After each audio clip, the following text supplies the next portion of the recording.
हमारे डॉन भैया का एक फरमाइश आया था, कारी भैया का।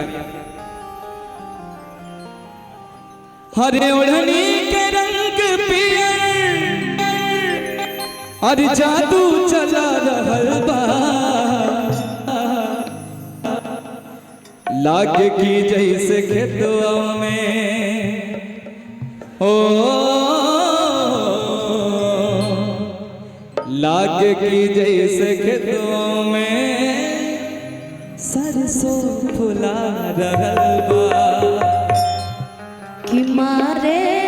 हवा के झोंका लहरे खुलल के सिया सब फूल बन गए बा, खुशबू से भरल दहिया के शरीर के बनावट बिजली गिरा रहल बा। मेरी भी सुनो। इस शरीर के बनावट हर बिजली गिरा रहल बा, लागे की जैसे खेतवा में हो, लागे की जैसे खेतवा में सरसों फूला, लागे की जैसे खेतवा में सरसों फूला रहल बा। ओढ़नी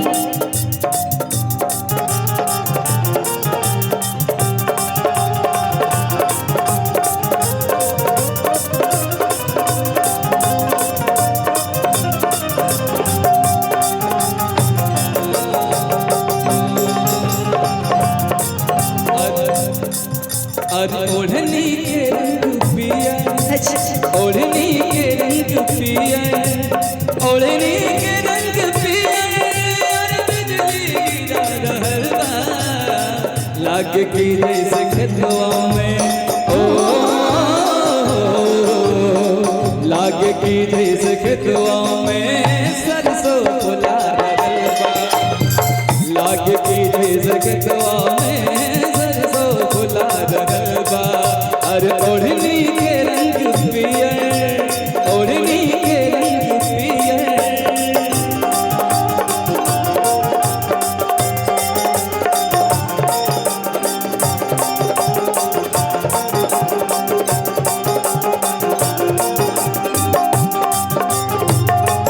क्या बात।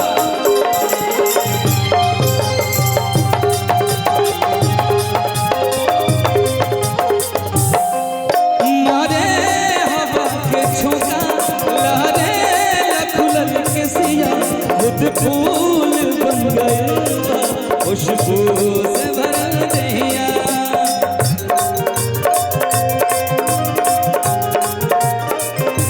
हमारे हवा के झोंका लहरे खुलल के सिया, खुद फूल बन गए खुशबू से भरल दहिया। इस शरीर के बनावट शरीर के बनावट और बिजली गिरा रहल बा, लागे की जैसे खेतवा में हो, लागे की जैसे खेतवा में सरसों फुला रहल बा, लागे की जैसे खेतवा में सरसों फुला रहल बा। ओढ़नी के रंग पिया,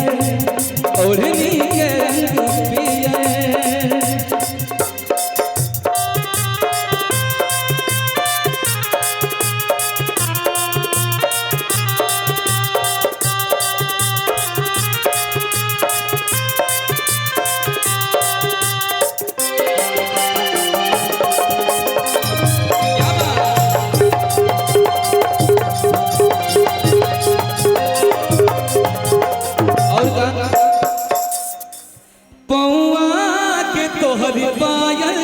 जब छन से छनक जाला लागे कि कोनो बारा बगिया में गुनगुनाला,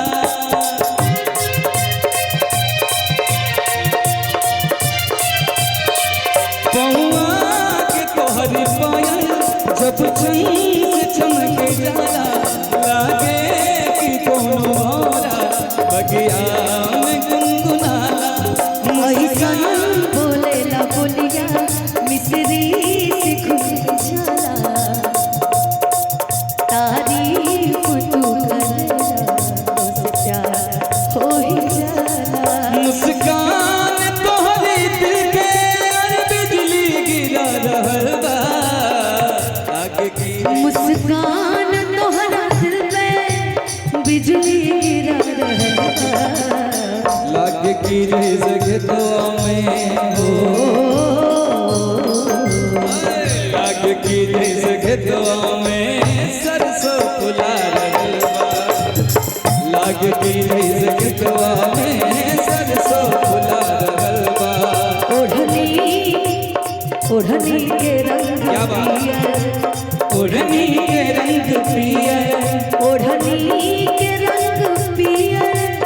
जादू चला रहल लागे की रे जगतवा में लागे की जैसे खेतवा में सरसों फुला रहल बा लागे की जैसे खेतवा में सरसों फुला रहल बा लागे की जैसे खेतवा में सरसों फुला रहल बा